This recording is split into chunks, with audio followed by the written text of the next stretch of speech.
Hey guys, let us begin with a new subject for our main series, which is world history. So, this is a timeline of various topics which we will cover in this particular subject. So, first we will talk about the various philosophies, then Industrial Revolution, colonialization, French and American Revolution, unification of Germany and then Italy, World War One, Russian Revolution, fascism, Nazism, and then World War II, Cold War, decolonization. So these are the various topics which we will be covering. So the first topic is ideologies or the philosophy. So in the 14th century, there started the Renaissance, which is also called as intellectual revolution. So what are the various ideologies? We have many ideologies like socialism, capitalism. So in that we will look about the capitalism today. So this talks about the economic and social system in which the means of production. What are the means of production? Land, labor, capital and enterprise, right? So these are predominantly owned and operated for profit. And distribution and exchange is mainly market economy. This particular system is called capitalism. Example, USA, we have capitalism. So here the factors of production are privately owned and there will be emergence of mercantilism. From 16th to 19th century, this capitalism emerged in USA. So we'll look at few of the schools of thought. First one is mercantilism. What is this mercantilism? It emerged in 16th to 18th century. So in this, government itself is act as a trading entity and the resources of the world are static. So this particular system is called mercantilism. Government is a trading entity and the resources are static. But this is not true. So we have to consider the other theories. So the second one is about the Adam Smith, invisible hand. So this is about the wealth of the nation. So in his book, The Wealth of Nation, 1776, he talks about the invisible hand. What is it? This is the laissez-faire economy. So government and law not interfere with the working of the market or the working condition of people. So this will bring equilibrium in the country. So this is talking about the minimum intervention by the government, which is called invisible hand. That is the hands of market based on demand and supply. So this particular school of thought is called monopoly capitalism or classical capitalism or competitive capitalism.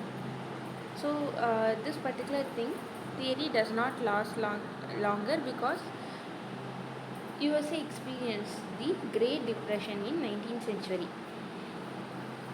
For example, if we the FB, it has connection of people and we see ads which is marketed.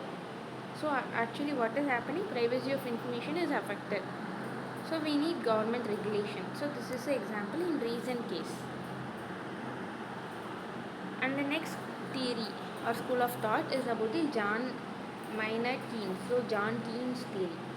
In the general theory of imperialist employment interest and money, he gives the Keynes economics.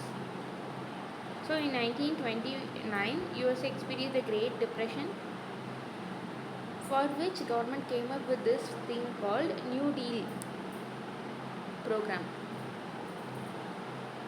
So in 1930, there was the end of Cold War time is also expected, right? End of Cold War was also there. Period of end of Cold War. So what was told in Keynes economy? He asked for maximum government intervention in everything. So this is a kind of socialist society.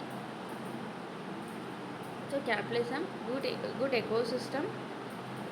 People can spend on goods they want. Government should spend money when people don't have any. So this is about maximum government intervention. So what are the defects in Keynes? So it does not address the crowding out effect. If government intervenes in all sectors, there will be crowding out effect. So even in the Oxfam report, we come to know that 1% of the population hold 58% of the wealth in India. So this talks about the inequality, right? So government intervention is kind of necessary in India.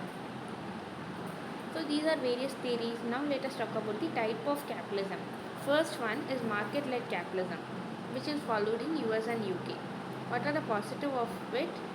Primacy of private market, insistence on well-defined private property right. That is, the intellectual property is strong, and then entrepreneurship is being celebrated. So these are some of the positives. And what are the other positives?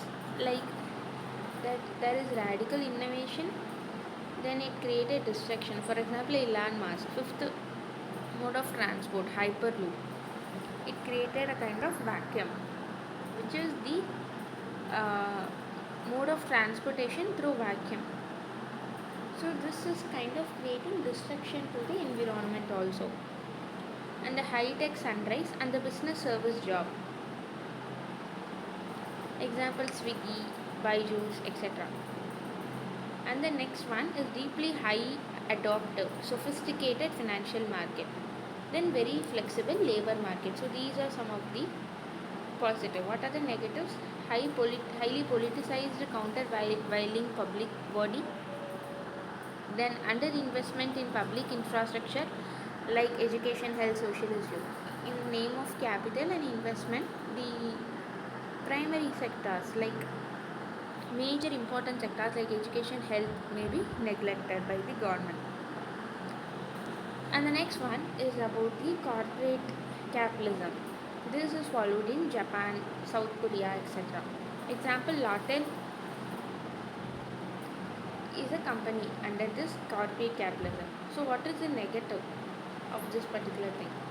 Market penetration by small companies will be complex because big techno giants will be blocking up the roadway for smaller ones, and it's unable to compete with conglomerates. On the next type, the socio-democratic capitalism. This is followed in Scandinavian and Austria.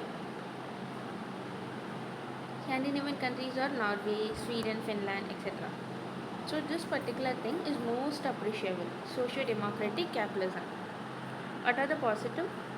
It is a good urban system, and it take care of the young and aging of natural environment, and also strong public sector employment will also be there.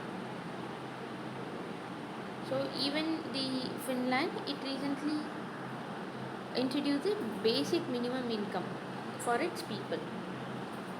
And the next type is state-led capitalism. This is followed in France, Germany, etc. Here the positives are easy regulation by the state, which is an advantage of state-led capitalism. So what is the criticism of capitalism? It is not really free because it is weighted towards rich, and the inequality is increasing because of the unequal distribution of income. Then sustainability, environmental concerns are not addressed. Then religious criticism, for example, Islam is against paying interest for loan, and also against cultural tradition of certain religion, example, not matching the ideology of people. Then profit and exploitation is happening, paid only for survival. The wages are paid in very less. Then imperialism, weighed towards rich. Democracy is again affected, manipulation of fake news. Media's freedom is being curbed. So these are some of the negatives of capitalism. So that's all for today. Thank you.